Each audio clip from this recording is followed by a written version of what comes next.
Hi, I'm George Van Hare, and I'm pretty new here. I was raised in the Presbyterian Church in a family with multiple generations of Presbyterians. In fact, my great-grandfather, the Reverend John Sinclair, was sent by the Presbyterian Church in Canada to minister to the miners of the Klondike Gold Rush in 1897, so it's sort of in my blood. When I moved to Cambridge, I was first attracted to First Church mainly by the warm welcome provided to a random visitor like me, and also by the progressive Reformed theology and the prophetic voice from the pulpit. When considering joining, I explored the governance of the UCC, and initially I had some hesitation about the extremely democratic approach to decision-making, which seemed inefficient as compared to what I was used to, in which the session makes pretty much all the decisions and the congregation votes once a year on the budget.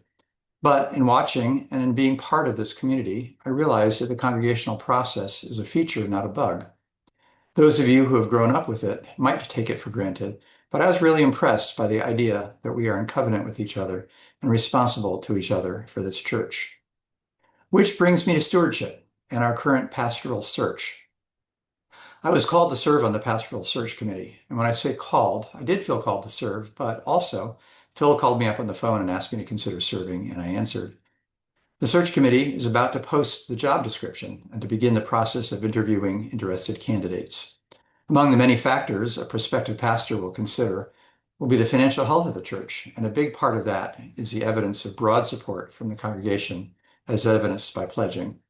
While the total pledged amount is, of course, important, perhaps equally important is a percentage of members who make an annual commitment to financially support the church and its mission.